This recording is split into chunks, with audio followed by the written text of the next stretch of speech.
تحریک انصاف کے رہنما عالیہ حمزہ کو گجرانوالہ جیل سے رہا کر دیا گیا۔ عالیہ حمزہ کو ضمانتی مچل کے جمع اور روپکار جاری ہونے پر جیل سے رہا کر دیا گیا۔ سینٹرل جیل گجرانوالہ کے باہر عالیہ حمزہ کے اہل خانہ اور وکلاء بھی موجود تھے۔ ڈسٹرکٹ اینڈ سیشن جج کی عدالت نے عالیہ حمزہ کی 9 مئی کے مقدمے میں 31 جولائی کو ضمانت منظور کی تھی۔ جیل کے باہر کارکنوں نے عالیہ حمزہ پر گلپاشی کی۔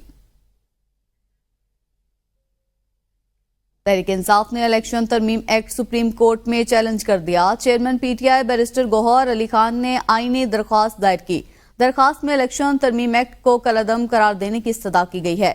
پاکستان تحریک انصاف کی جانب سے سپریم کورٹ آف پاکستان میں دائر کی گئی درخواست میں وفاق اور الیکشن کمیشن کو فریق بنایا گیا ہے۔ درخواست میں کہا گیا ہے کہ الیکشن ترمیم ایکٹ غیر آئینی اور غیر قانونی ہے۔ الیکشن کمیشن کو مخصوص نشستیں دوسری سیاسی جماعتوں کو الاٹ کرنے سے فوری روکا جائے اور مخصوص نشستیں تحریک انصاف کو الاٹ کرنے کا حکم دیا جائے۔ الیکشن کمیشن نے مخصوص نشستوں سے متعلق سپریم کورٹ کے فیصلے پر نظر ثانی درخواست دائر کر دی ہے۔ درخواست میں کہا گیا ہے کہ الیکشن کمیشن نے کسی قانونی اور عدالتی فیصلے کی غلط تشریح نہیں کی۔ سپریم کورٹ اپنے فیصلے پر نظر ثانی کرے۔ نظر ثانی درخواست میں کہا گیا ہے کہ الیکشن کمیشن نے آئین و قانون کے مطابق اپنی ذمہ داری سر انجام دی اور کسی قانونی اور عدالتی فیصلے کی غلط تشریح نہیں کی۔ سپریم کورٹ کے فیصلے پر منوعن عمل کیا گیا۔ درخواست میں استدعا کی گئی کہ سپریم کورٹ 12 جولائی کا مخصوص نشستوں سے متعلق فیصلہ واپس لے۔ سپریم کورٹ آئین کے آرٹیکل 218 میں مداخلت نہیں کر سکتی۔ آئین کی غلط تشریح پر معاملہ آئینی ادارے کو ریمانڈ کیا جانا چاہیے۔ پی ٹی آئی کے 39 ارکان کی حد تک فیصلے پر عمل کر دیا گیا ہے۔ قومی اسمبلی خزانہ کمیٹی کے اجلاس میں مسلم لیگ نون اور پی ٹی آئی کے اراکین کے درمیان شدید تلخ کلامی۔ اپوزیشن لیڈر عمر ایوب نے کمیٹی اجلاس سے احتجاجاً واک آؤٹ کر دیا۔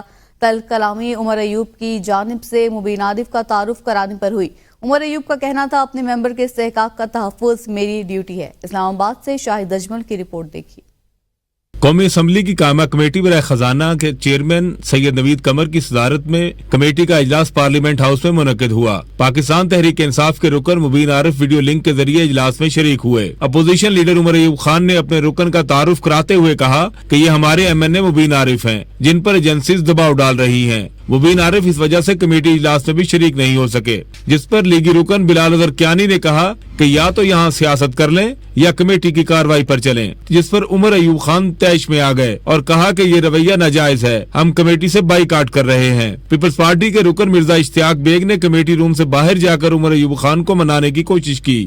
I am as a leader of the opposition, it is my duty کہ میں اپنے ممبرز کا، اپنے ساتھیوں کا استحقاق میں اس کو پروٹیکٹ کروں گا۔ انہوں نے کہا کہ گورنر اسٹیٹ بینک کمیٹی میں موجود ہیں، آپ اپنا ان پٹ رکھیں، لیکن عمر ایوب خان نے واپس کمیٹی روم میں آنے سے انکار کر دیا۔ ہمیں دیوار کے ساتھ لگایا گیا، ہمارا بل غلط طریقے سے پاس کیا گیا، یا آپ نے مطلب جو پولیٹیکل پارٹیز امینڈمنٹ کا غلط کیا۔ میرے ممبر جو ہیں یہاں پہ we will not stand for it. ایسے میٹنگ میں ہم لوگ کیا کریں گے؟ نہیں صاحب، آپ کا تھینک یو دیکھ صاحب۔ اس دوران کمیٹی اجلاس میں ارکان کے مابین ایک بار پھر تلخ کلامی ہو گئی۔ لیگی رکن بلال اظہر کیانی نے کہا اپوزیشن لیڈر مکمل طور پر آؤٹ آف آرڈر تھے، جس پر پی ٹی آئی رکن اسامہ احمد میلا نے کہا 50,000 ووٹوں سے الیکشن ہارا ہوا ہے اور اپوزیشن لیڈر کو بات سنا رہا ہے۔ چیئرمین کمیٹی سید نوید قمر نے اسامہ احمد میلا کا مائک بند کروا دیا۔ چیئرمین کمیٹی نے کہا کہ ہم اس کی اجازت نہیں دیں گے کہ آپ جب ہاتھ اٹھائیں تو مائک آن ہو۔ شیخ حسینہ واجد کے وفادار فوج سے برطرف میجر جنرل ضیاء الحسن کو ڈھاکہ ایئرپورٹ سے گرفتار کر لیا گیا۔ فرار کی اطلاع پر جہاز کو رن وے سے واپس بورڈنگ برج لا کر انہیں گرفتار کر لیا گیا۔